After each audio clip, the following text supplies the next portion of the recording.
Thank you very much, Sally, for talking with me. Now, you've had a journey of cancer yourself, and I recall about 7 years ago you were coming to Brilin almost every day for probably about 8 months. And then you've done a lot of things for yourself, and I understand that now you're medically clear of cancer, is that correct? That is correct, yes. Now, if the therapeutics health products bill was in existence before you were diagnosed with cancer, do you think it would be possible, or at least as easy as it was for you to become medically clear of cancer if that was in existence a while back?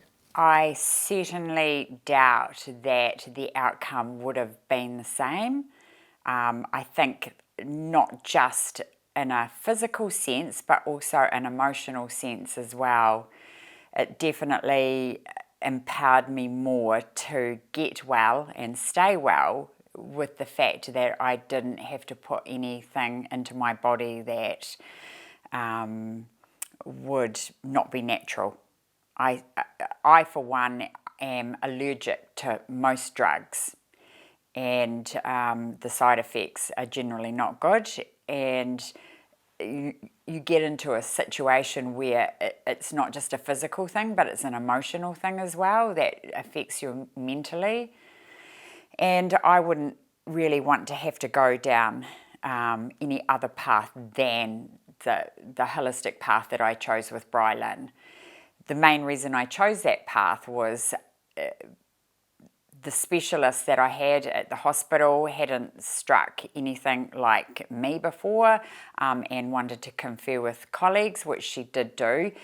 She then came back and said that she felt that surgery was the best option, and then told me about the potential side effects. So I went home and Googled that, as you do, and thought, there's no way I'm going down that path. I'm not going to take those risks. And somebody introduced me to Brilin, and it took me a little bit, weeks to think about making that next step. And once I'd started on that journey, it completely changed everything. Not only did I meet like-minded people, but I learnt more about the food that I ate and your emotional state, all those sort of things. And, it was the thing that made the huge difference to me in the end. And when I finally got to the other end and went back through the medical system again, I once again got a different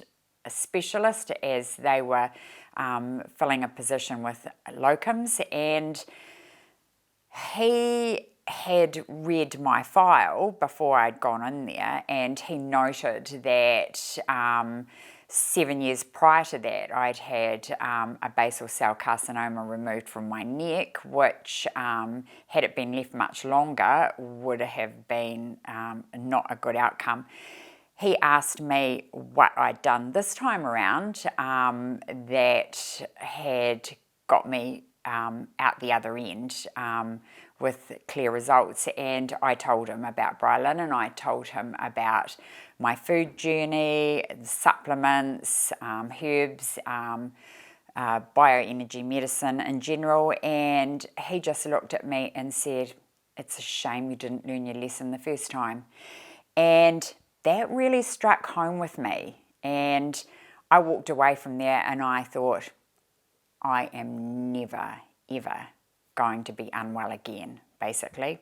It is the way that we think, the way that we eat, the way that we live, and that's the way it is. It's very commendable, your whole journey. And whilst you mentioned Brilin a few times, we need to make it clear that we don't take any credit for your journey. We may have helped a few pathways, but you did it on yourself, and we never take any credit for our client's success. If this therapeutic bill passes though, how would this make you feel about other people who are going to go through a similar journey to you? I feel really sad that those opportunities won't be there. I'm not, looking at the big picture from where I see things, there has been more people who've died from cancer who've only followed the medical route. Whereas the people who've chosen both the medical and holistic route together or merely just the holistic route have more chance of coming out the other end well. I mean, there is a place in the world for medicine and surgery, etc. I'm not denying that. However, I think that that we're all responsible for our own health, and we have to make decisions and stick to them to live well. And that's really all there is to it. And I think that if people don't have those choices or opportunities, it's far more difficult and sad, really. Well, I've got a number of doctors as clients, and some of them with cancer, and I deal with a lot of doctors, and a lot of them are really frustrated about their only options to treat certain diseases. And it's going to be even harder for them now because a lot of doctors do support complementary medicine. And that might be intravenous vitamin C, or they might send them to certain places, doing certain, work holistically. And they're really good doctors, they're really popular doctors, but it appears, if I've interpreted the therapeutics bill correctly, that they'll be gagged and will not only no longer be able to recommend it, but also those particular therapies or therapeutics will no longer be available. So what would you like to see?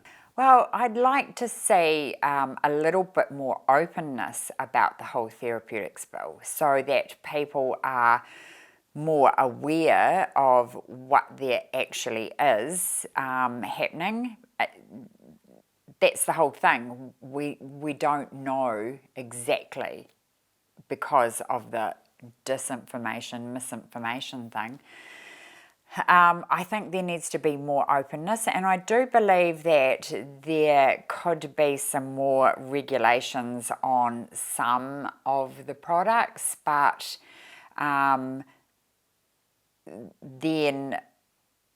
I think that basically there's such a whole raft of things that should be just left alone. Like, I have a friend who makes supplements for horses and animals, and she imports a herb from South Africa because we can't grow it in New Zealand. Now, that's going to be one of the things that will be regulated, and she will have to go down a completely different path, pay for a license to import it into the country, and have all sorts of restrictions about how she does things. And she commented that it may be beyond her financial reach to do that. So therefore, there's going to be a product that will potentially be taken out of the market because of those restrictions. And a lot of people, have a preference to treat their animals holistically, as I do as well, as we treat ourselves. Like, not only you've had your own journey, Sally, but also you've actually witnessed I'm not sure how many, but I'm pretty sure close to many dozens of people yourself that have come to Brilin, and you've seen their journey. You've seen people that back in 2010, 11, 12 should no longer be here, but they're still going well and alive today.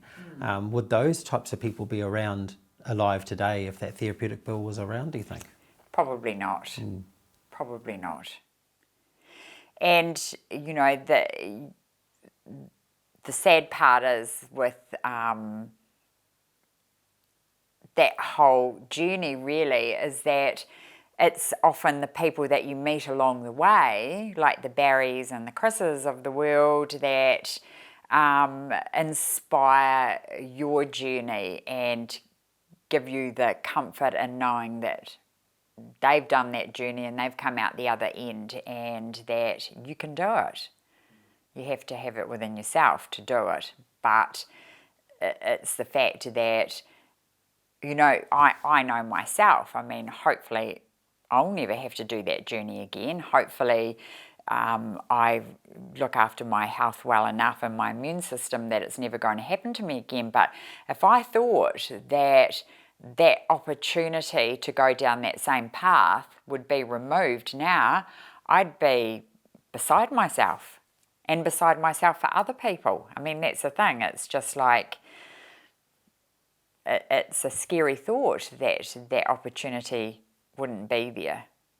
Thank you very much. Before I close off, is there anything else you'd like to say?